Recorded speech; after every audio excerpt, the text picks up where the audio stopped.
가정출산을 생각할 때 많은 분들이 이렇게 한국에서 질문을 많이 주시는 부분들이 그쵸. 있어요. 그래서 제일 첫 번째가 두려움인 것 같아요. 그러니까 안전한 거와 연결되는 부분이죠. 그래서 안전에 대한 부분에 대해서 저한테 이제 물어보시면 계획을 한다는 건 뭐냐면 적절한 의료진을 선택한다는 이야기를 말을 하는 거거든요. 그러니까 사실 조산사는 의료진이잖아요. 그러니까 이렇게 가정출산에 경험이 많은 조산사를 초빙하는 거가 사실은 제일 중요한 부분이고, 이렇게 가정출산에 경험이 많은 사람들은 의료 장비를 다 가지고 가요. 그래서 아이가 진통을 하는 초반에 괜찮은지 모니터를 확인을 할 거고, 그리고 이제 출산하고 났을 때 출혈이 이제 엄마의 건강과 연관이 있잖아요. 그렇기 때문에 출혈에 대한 그런 대비 약물 같은 것들을 다 가져가서 지도 의사의 처방에 따라서 저희가 약물을 쓰고 있거든요. 그래서 산소통도 들고 가잖아요. 그렇죠. 아빠들이 제일 이런 것도 들고 와요 하는 그 산소통. 이제 혹시나 모를 이제 아기가 태어났을 때 이제 저희가 늘 말하는 이제 비노흡이라고 하는 증상이 있을 수 있거든요. 그래서 비노흡을 저희가 치료하는 방법 중에 제일 첫 번째 좋은 게 산소를 주는 거예요. 그래서 산소를 주면 대부분의 아이들이 2시간 이내에 되게 좋은 결과를 낳고, 만약에 이제 2시간 이상 그 아기가 비노흡이 나타난다 그러면 그런 경우에는 병원으로 후송을 처리하는 방향으로 가기 때문에, 어쨌든 이렇게 아기나 엄마의 건강이 괜찮은지를 확인할 수 있는 경험이 많은 의료진을 초빙하는 거. 그래서 그런 부분은 이제 이렇게 케어가 된다라고 생각이 되면 될 것 같고, 두 번째는 이제 소리를 많이 질러서 옆집에 들리지 않나요? 막 이렇게 이야기를. 아빠가 질문한 적도 있었어요. 저희 와이프가 첫째 때 소리를 많이 지르던데 집에서 나오면 혹시 이상하지 않을까요? 했더니 그래서 누가 얘기했지? 쌤이 얘기했나? 아직까지 민원을 받아본 적은 없다고. 맞아요. 그래서 근데 대부분 가정에서 내가 날 거라고 결정하시는 분들은 대부분 지금까지는 저희랑 낳으셨던 분들은 호흡을 저희가 리드해드리면 굉장히 잘 따라 해주시고, 그렇게 막 소리 하고 지르는 분들은 안 계세요. 그리고 이게 저희 자연수산 하시는 분들 대부분 이렇게 막 고래고래 소리를 지른다기보다는 소리를 낸다라고 하면 우 하는 이런 소리이기 때문에 그런 소리가 옆집에 막 그렇게 민폐가 될 정도로 되진 않고, 그리고 이게 지속적이진 않잖아요. 진통이 1분 아프고 또 쉬었다가 또 아프고 하기 때문에 이게 지속적으로 우 하는 게 뭐 애기 날 때까지 내는 건 아니기 때문에 그런 부분은 걱정 안 하셔도 될 것 같아요. 세 번째 그 질문을 받는 게 피가 많이 나서 집안이 아수라장이 되지 않을까. 이게 나도 그 걱정 때문에 가정출산. 정말요? 내가 피로 나오잖아. 아니 그러니까 사람들이 딱 출산 그러면 제일 첫 번째 생각나는 게 피바다. 어쨌든 막 그거 정리하는 거, 뒷처리 이런 거 때문에 걱정하시는 분들도 있잖아요. 피도 피고. 맞아요. 피부도 피고. 근데 생각보다 아기가 나왔을 때 양수가 정말 확 흘러내린다 하더라도 젖는 부위가 물론 이제 저희가 봐온 바로는 조산사 선생님 의료진에 따라 좀 다르긴 했지만 어쨌든 근데 가정출산을 지원하는 조산사들은 대부분 그런 뭔가 이렇게 청결에 대한 이거는 비슷하게 가지고 있을 거예요. 왜냐면 남의 집이잖아요. 맞아.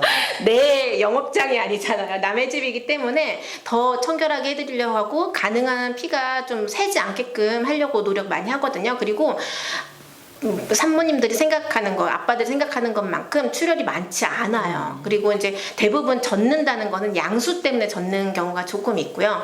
그리고 이제 저희가 준비물에 샤워 커튼이랑 이제 밑에다 이제 까는 패드 같은 거 좀 준비하는 준비물에 있잖아요. 그런 패드로 충분히 커버가 되고, 제가 이제 출산을 끝내고 나올 때 환경은 저희가 갔을 때 환경과 똑같은 환경을 이제 쓰레기 봉투 요만한 20리터짜리 하나 나오는. 그렇죠. 네, 그렇게 만들어드리고 나오기 때문에 그건 걱정 안 하셔도 될 것 같아요. 이제 가정출산 이제 하고 싶으신 분들 이제 보잖아요. 보면은 일단은 마음의 준비가 돼야 되는 거죠.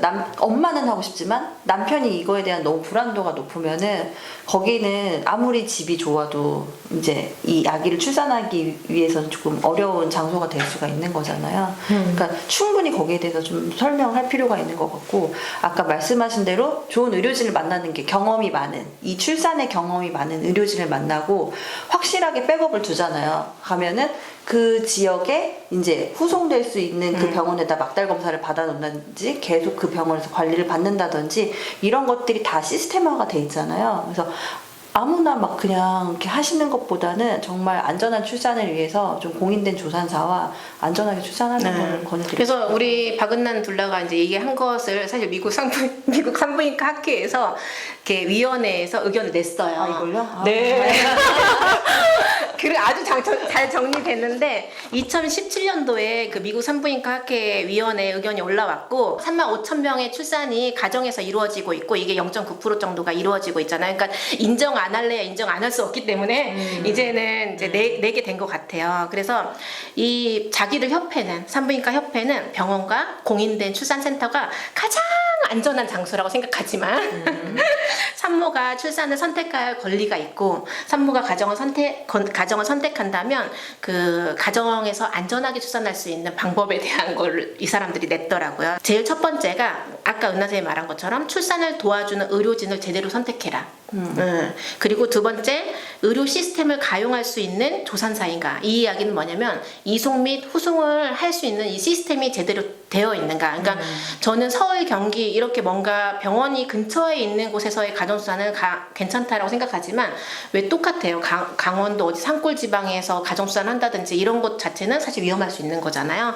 그리고 세 번째, 그리고 조산사 자체가 이제 인근 병원으로 안전한 시기에 후송할 수 있는 조산사인가. 이것도 사실 조산사에 대한 의견인 거예요.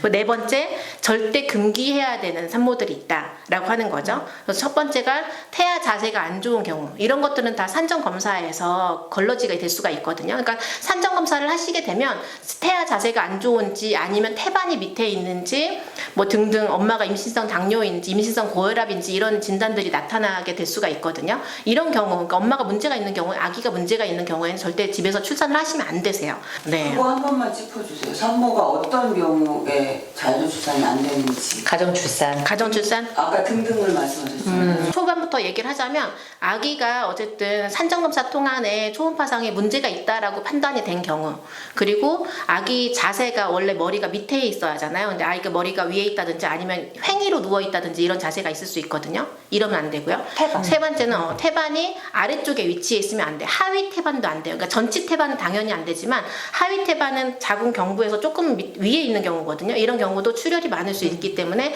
절대 하면 안 되고요. 그리고 이제 쌍둥이인 경우도 병원에서 꼭 출산을 해야 되고요. 그리고 이전에, 그러니까 첫째 출산을 제왕절개한 이력이 있는 경우. 그러니까 이 이야기는 뭐냐면 첫째 때 제왕절개하고 둘째 때는 자연분만을 하려고 하는데 이거를 가정에서 한다는 거는 안 된다는 거예요. 그러니까 이와 마찬가지로 엄마가 근종 수술을 했는데 근종 수술을 복부를 열어가지고 어쨌든 그 근종을 캐냈다라고 하거든요. 개복 근종 수술을 하셨으면 그것도 안 되는 뭐 거예요. 로봇으로 하는 거는 괜찮고 아니, 뭐 이렇게, 뭐 이제 안에서 하고 뭐 이런 거 괜찮아요. 로봇 복강경? 네, 복강경 이런 것들은 괜찮지만 개복을 해서 큰 근종을 제거했다라고 하면 자궁 그 근육 상태가 굉장히 얇아질 수 있고 그게 또 파열을 일으킬 수 있기 때문에 그런 경우에는 그 가정에서는 출산을 하시면 안 되세요. 그 고혈압, 임신성 고혈압, 임신성 당뇨 이런 것도 안 돼요? 임신성, 그렇죠. 임신성 고혈압, 임신성 당뇨 이렇게 뭔가 엄마한테 이슈가, 건강상의 이슈가 있는 경우는 가정에서 출산을 하시면 안 되세요. 그럼 만약에 막달에 이제 나는 가정출산을 했고 여태까지 이슈가 다 없다가 갑자기 막달에 양수 과소증이라고 이제 판단을 받았다. 근데 그렇게 우리가 알려드린 대로 막 물을 먹고도 다시 했는데도 여전히 양수량이 적다. 그러면 그런 경우는 병원에서 하셔야죠. 아니면은 그 또 반대도 있었어요. 양수 과다.